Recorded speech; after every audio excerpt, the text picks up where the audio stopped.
మీ business ఏదైనా మీ ఊర్లో promotion చేయాలంటే అది సుమన్ టీవీతోనే సాధ్యం. ఇప్పుడే సంప్రదించండి. ఇంత పెద్ద ఎత్తున ఇక్కడికి విచ్చేసినటువంటి ఈరోజు జరుగుతున్నటువంటి ఎన్నికల్లో ధర్మానికి అధర్మానికి, నీతికి అవినీతికి జరుగుతున్నటువంటి ఒక ఎన్నిక. మీకు తెలుసు, గత 10 సంవత్సరాలుగా తెలంగాణ రాష్ట్రం వస్తే బతుకులు బాగుపడతాయి, తెలంగాణ రాష్ట్రం వస్తే జీవితాలు బాగుపడతాయని ఎన్నో ఆశలతో ఆ రోజు అందరూ ఉద్యమ బాట పట్టి, ముఖ్యంగా పట్టభద్రులంతా ఆ రోజు ఉద్యమంలో పాల్గొని, తెలివి మంత్రులంతా కూడా ఆ రోజు ఉద్యమంలో పాల్గొని తెలంగాణ రాష్ట్రాన్ని సాధించుకున్న సంగతి మనకు తెలుసు. ఆ రోజు కేసీఆర్ వేసినటువంటి ట్రాప్లో మనందరం పడ్డాం. తెలంగాణ రాష్ట్రం సాధించుకుంటే బతుకులు బాగుపడతాయి అనుకున్నాం, మన పిల్లలకు ఉద్యోగాలు వస్తాయి అనుకున్నాం, మన జీవితాలు బాగుపడతాయి అనుకున్నాం. తెలంగాణ రాష్ట్రం వచ్చింది. 10 సంవత్సరాలు ఈ రాష్ట్రాన్ని ఏ రకంగా విధ్వంసం చేశారు, 10 సంవత్సరాలుగా ఈ రాష్ట్రాన్ని ఏ రకంగా దోచుకున్నారో మనం కళ్ళారా చూసాం. చివరకు వారి బాధ భరించలేక విముక్తి కోసం మళ్ళీ ఒక పోరాటం లాంటి ఒక ఉద్యమం చేసేసి ఆ ప్రభుత్వాన్ని కూలదోసిన సంగతి మనం చూసాం. 10 సంవత్సరాలు ఏ రకంగా మనం కష్టపడ్డాం, 10 సంవత్సరాలు ఏ రకంగా ఈ రాష్ట్రంలో జరుగుతున్నటువంటి దోపిడీని కళ్ళారా చూసాము. మళ్ళీ గత 6 నెలల నుంచి జరుగుతున్నటువంటి దోపిడీ అంతా ఇంత కాదు. పెనంలో నుంచి పోయినబడ్డట్టుగా ఈరోజు మన కొత్తగా వచ్చినటువంటి ఈ ప్రభుత్వం కూడా అదే బాటలో నడుస్తున్న సంగతి గుర్తు చేస్తున్నాం. ఎటు చూసిన అవినీతి, ఎటు చూసిన అక్రమాలు, ఎటు చూసిన దోపిడీ. కేవలం 6 నెలలు కూడా గడవలే, అప్పుడే కుంభకోణాలు, అప్పుడే అవినీతి ఆరోపణలు. మనం చేస్తున్నటువంటి ఆరోపణలకు కూడా కనీసం సమాధానం చెప్పలేటువంటి స్థితిలో వాళ్ళు ఉన్నారు. ఈ ప్రభుత్వం ఎప్పుడు ఉంటుందో, ఎప్పుడు కూలిపోతుందో, ఉన్న కాడికి దోచుకుందాం అన్నట్టుగా ఎక్కడ పడితే అక్కడ మంత్రులు వాళ్ళ టోల్ గేట్లు ఓపెన్ చేసుకున్నారు, వాళ్ళ బిల్ గేట్లు, వాళ్ళ టోల్ గేట్లు, వాళ్ళ ట్యాక్సులు ఓపెన్ చేసుకుని ఈ రాష్ట్రాన్ని దోచుకుంటున్న సంగతి మనం కళ్ళారా చూస్తున్నాం. ఒక్కసారి ఆలోచన చేయండి. ఈ రాష్ట్రంలో ఎప్పుడు లేని విధంగా, ఎన్నడూ లేని విధంగా 412 హామీలు ఇచ్చారు, 6 గ్యారెంటీలు ఇచ్చారు, 5 డిక్లరేషన్లు ఇచ్చారు. ఒక్కొక్క డిక్లరేషన్ కి ఒక దగ్గర సోనియా గాంధీ చెప్తే, ఒక దగ్గర ప్రియాంక గాంధీ చెప్పారు, ఒకరు ప్రియాంక గాంధీ చెప్తే ఒక దగ్గర రాహుల్ గాంధీ చెప్పారు. మరి డిసెంబర్ 9 లోపల ఇవన్నీ కూడా పూర్తి చేస్తామన్నారు. అసెంబ్లీలో ప్రశ్నిస్తే 100 రోజుల సమయం అడిగింది. ఈ రోజు 100 రోజులు గడిచింది, 3 నెలలు గడిచింది, 4 నెలలు గడిచింది. ఇప్పుడు మాట్లాడితే డబ్బులు లేవంటున్నారు. అసెంబ్లీ సాక్షిగా ఆ రోజున ప్రశ్నిస్తే బట్టి విక్రమార్క గారు లేచి అసలు నిరుద్యోగ వృద్ధి మేము చెప్పనే లేదంటున్నాడు. అయ్యా ఉప ముఖ్యమంత్రి గారు, మీ పేజీ నెంబర్ 9 చూసుకోండి. మీ పేజీ నెంబర్ 9లో నిరుద్యోగులకు నిరుద్యోగ వృద్ధి ఇస్తామన్నారు, ఉద్యోగ క్యాలెండర్ ఇస్తామన్నారు అని అడిగితే మా దగ్గర ఇప్పుడు డబ్బులు లేవంటున్నారు.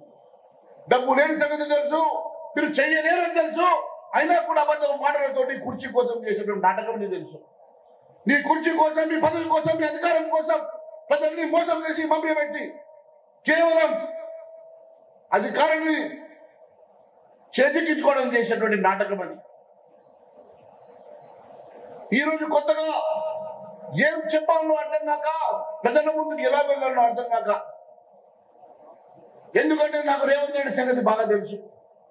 రేవంత్ రెడ్డి ఎప్పుడు సమస్య వచ్చినప్పుడు సమస్యను పక్కతో పట్టించడానికి కొత్త సమస్య తీసుకొస్తాడు, సబ్జెక్ట్ డైవర్ట్ చేస్తాడు.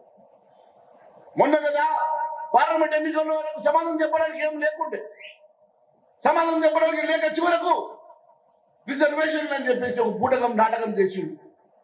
చివరకు హోంమంత్రి గారి వీడియోను కూడా మార్పింగ్ చేసినటువంటి దుర్మార్గము, నీచమైనటువంటి పని చేసిండు. ప్రజల్ని మభ్య పెట్టే ప్రయత్నం చేసిండు, కానీ ప్రజలు నమ్మలే. ఎందుకంటే ప్రజానికానికి తెలుసు, 10 సంవత్సరాలు ఈ దేశంలో ఉన్న రిజర్వేషన్లు పెంచినటువంటి ఘనత నరేంద్ర మోడీ గారిది. మహిళా మంత్రులకు కూడా రిజర్వేషన్ ఇచ్చినటువంటి ఘనత నరేంద్ర మోడీ గారు. అలాంటి నరేంద్ర మోడీ గారు రిజర్వేషన్లు పెంచుతారు తప్ప తగ్గించారని చెప్పి ప్రజానికానికి తెలుసు. కాబట్టి ప్రజలంతా మూకుమ్మడిగా భారతీయ జనతా పార్టీ వైపు నడుస్తున్నారు. ఈరోజు ఒకవైపు ఢిల్లీకి పోయి బడేబాయ్ అంటాడు, ఇక్కడికి వచ్చేసి నీచంగా ఆరోపణలు చేస్తాడు. ఈ ప్రభుత్వం కేవలం 3 నెలల లోపల దాదాపు 18,000 కోట్ల రూపాయలు బాకీ తీసుకొచ్చింది. 3 నెలల్లో 18,000 కోట్ల రూపాయలు అప్పు తీసుకొచ్చి నేను పాత అప్పు కట్టిన అంటున్నది. అప్పు కట్టడానికి కూడా అప్పు తీసుకొచ్చేటువంటి ఈ ప్రభుత్వం, ఇచ్చిన హామీలు నెరవేర్చినటువంటి ఈ ప్రభుత్వం కొత్తగా ఏ రకంగా ఈ ప్రభుత్వాన్ని ముందుకు తీసుకెళ్తుందో మీరు ఒక్కసారి ఆలోచన చేయాల్సిన అవసరం ఉన్నది. టీఆర్ఎస్ కోటేసినా కాంగ్రెస్ కోటేసినా రేపు వారు అసెంబ్లీలో చేసేదేమీ లేదు. కానీ భారతీయ జనతా పార్టీకి మీరు ఆశీర్వదిస్తారు. లీడర్ శ్రీ మహేశ్వర్ రెడ్డి గారు, పెద్దపల్లి పార్లమెంట్ సభ్యులు శ్రీ వెంకటేష్ నేత గారు, సైదిరెడ్డి గారు, శ్రీనివాస్ గారు, మాతాకి జై శ్రీరామ్, నరేంద్ర మోడీ నాయకత్వం. నిజానికి ఇది ఉప ఎన్నిక వచ్చింది. ఇంతకుముందే పెద్దలు చెప్పారు, ఇది 6 సంవత్సరాలకు ఒకసారి జరిగే ఎన్నిక. కానీ కేవలం ఒక ప్రజా ప్రయోజనం అనేది లేదు ఇందులో. గతంలో తెలంగాణ ఉద్యమం కోసమో లేదంటే ఏదైనా ప్రజా సమస్యల కోసమో రాజీనామాలు జరుగుతుండేది. కానీ కేవలం తన రాజకీయమైన యొక్క ఎదుగుదల కోసం, స్వార్థం కోసం పట్టభద్రుల ఇంతమంది పట్టభద్రులను అవమానపరిచిన యొక్క వ్యక్తి బీఆర్ఎస్ యొక్క మరి ఎమ్మెల్సీ అని చెప్పి నేను మనవి చేస్తున్నాను. మొత్తం మన యొక్క ఈ పట్టభద్రుల యొక్క నియోజకవర్గం 5 పార్లమెంటు పరిధిలో ఉంది. నల్గొండ, ఖమ్మం, వరంగల్, మహబూబాబాద్, భువనగిరి. ఈ 5 పార్లమెంట్లో 34 అసెంబ్లీలు ఉన్నాయి. సుమారుగా 1 కోటి మంది సాధారణ ఓటర్లు ఉంటారు. కానీ పట్టభద్రులు 4,63,000 మాత్రమే. ఇందులో నిరుద్యోగి నుంచి ఐఏఎస్ ఆఫీసర్ వరకు కూడా ఓటర్స్ గా ఉంటారు. డాక్టర్లు, అడ్వకేట్లు, టీచర్లు, అనేక మరి వృత్తికి సంబంధించిన వాళ్ళు ఉంటారు. అటువంటి వాల్యుబుల్ ఓట్స్ ఇవాళ వాళ్ళు వేసిన యొక్క ఓటును చాలా తృణప్రాయంగా, వాళ్ళకి ఏమాత్రం వాల్యూ లేకుండా ఇవాళ తీసి పారేసిన యొక్క పార్టీ బీఆర్ఎస్ పార్టీ అని చెప్పి మనం చేస్తున్నాను. పట్టభద్రులందరూ కూడా ఆలోచన చేయాలి. ఇవాళ వాళ్ళు 6 సంవత్సరాల కోసం గెలిపిస్తే అది రాజీనామా చేసి 3 సంవత్సరాలకు వచ్చి మళ్ళీ ఓటు అడిగే హక్కు ఉందా వారికి అనేది ఆలోచించవలసిందిగా కోరుతున్నాను. తప్పక వాళ్ళకు బుద్ధి చెప్పవలసిన యొక్క అవసరం ఉన్నది.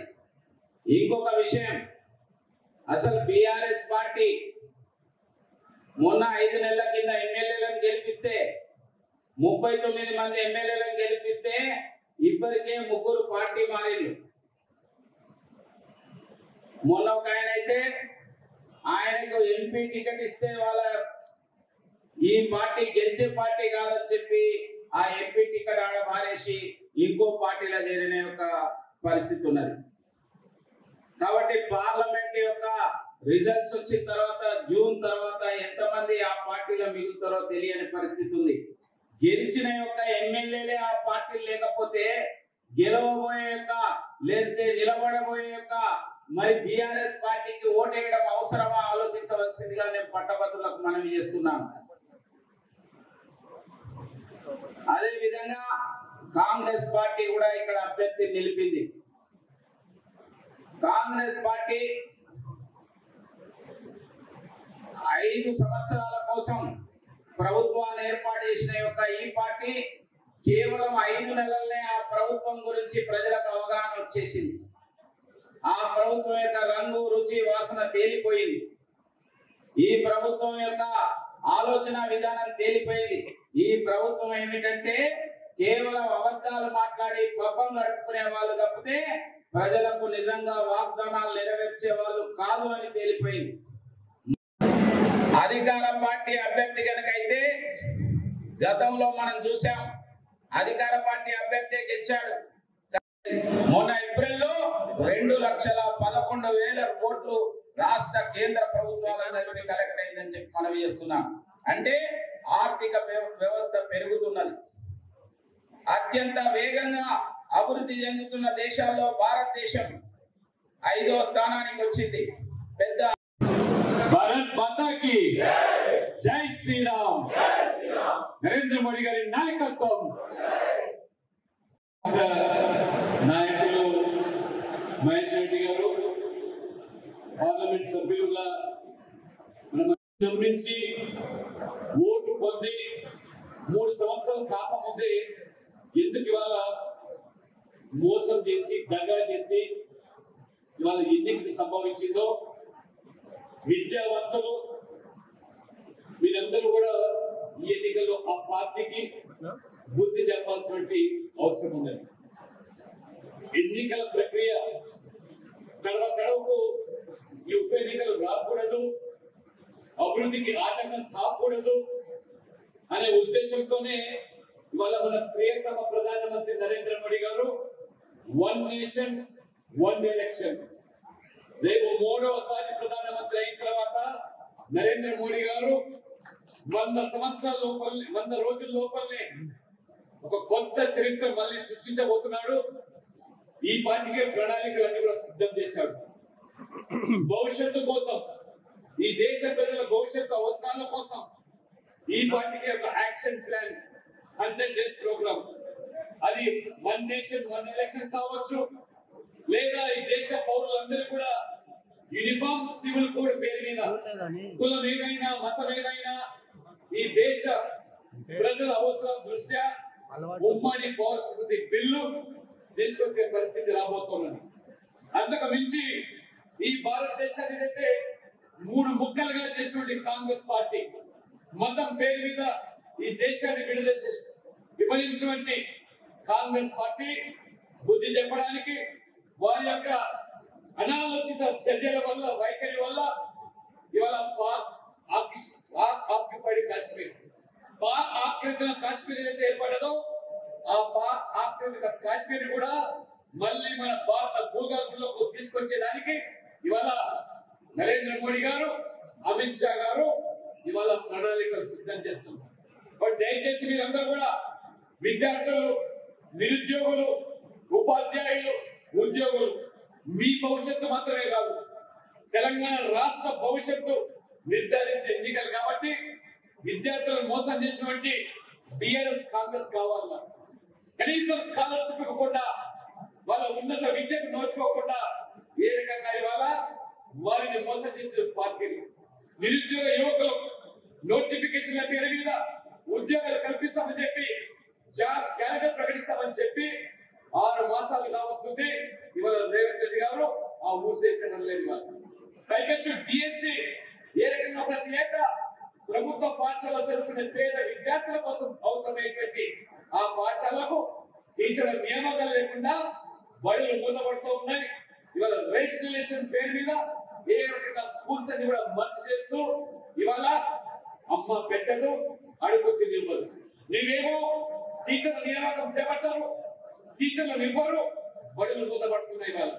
ఇవాళ ప్రైవేట్ విద్యా సంస్థలు నెలకొల్పినటువంటి మన తెలంగాణ చదువుకున్నటువంటి గ్రాడ్యుయేట్స్, అన్ఎంప్లాయిడ్ యూత్ 10 మంది కలిపి ఒక సంస్థను స్థాపించి ఆ రకంగా విద్యను అందుబాటులో తీసుకొస్తే వాళ్ళకి ఇవాళ మీరు ఫీ రియంబర్స్మెంట్ ఇవ్వరు, లేదా స్కాలర్షిప్ అందుబాటులో తీసుకురారు. ఆ విద్యా సంస్థలకు బకాయిలు పెట్టి ప్రొఫెషనల్ కోర్సెస్ అయినా, డిగ్రీ కోర్సెస్ అయినా ఏ రకంగా ఇవాళ వేల కోట్ల రూపాయలు ఇవాళ ఫీ రియంబర్స్మెంట్ బకాయిలు ప్రభుత్వం పడుతూ ఉంది. అదే రకంగా టీచర్లు, ఉపాధ్యాయులు మీరు ఆలోచన చేయండి. 317 జీవో తీసుకొచ్చి ఆనాడు మీ జీవితాలకు విఘాతం కల్పించినటువంటి టిఆర్ఎస్ పార్టీ అయితే ఆనాడు నోరు విప్పనటువంటి ఆ కాంగ్రెస్ పార్టీ, దానికి భారతీయ జనతా పార్టీ నాయకులు వీధుల్లోకి వచ్చి పోరాటం చేసి టీచర్లకు ఉద్యోగం అన్నీ నిలబడి చివరికి జైలుకు సైతం వెళ్లి ఏ రకంగా మీకోసం పోరాటం చేసిన పార్టీ బీజేపీ అయితే, అదే రకంగా ఇవాళ డాక్టర్స్, అడ్వకేట్స్ ఇవాళ ఏ రకంగా ప్రభుత్వ ఆసుపత్రుల్లో డాక్టర్ల నియామకాలు లేవు.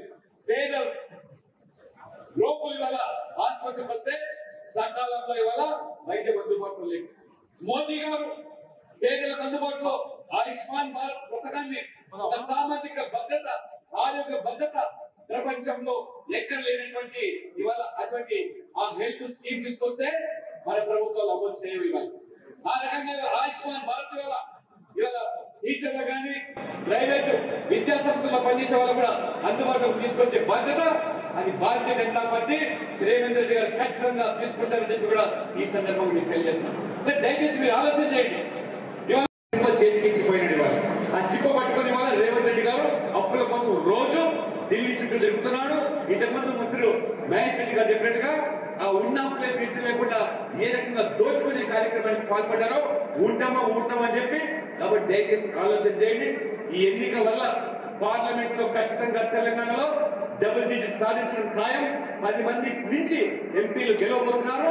ఈ డబుల్ డిజిట్ రేపు తెలంగాణలో డబుల్ ఇంజన్ సర్కార్ మార్గం సుగమం రాబోతుందని చెప్పి కూడా మీకు పూర్తి భరోసా కల్పిస్తూ ఖచ్చితంగా మీరు మీ యొక్క ఎన్నికలో బీజేపీ గుర్తు కమలం గుర్తు ఉండదు. మీరు రేవంత్ రెడ్డి 1వ నంబరు 1వ సీరియల్లో ఓటు వేసి గెలిపించి నల్గొండలో కొత్త చరిత్ర సృష్టించి కాషాయ జెండాను ఈ నల్గొండ కిల్ల మీద ఎగిరివేయడానికి అందరూ దోహదపడాలని చెప్పి కోరుకుంటూ ఈ అవకాశం ఇచ్చిన మీ అందరికీ కూడా మరి ధన్యవాదాలు చెప్తూ సెలవు తీసుకుంటా ఉన్నాం. భారత్ మాతాకి జై.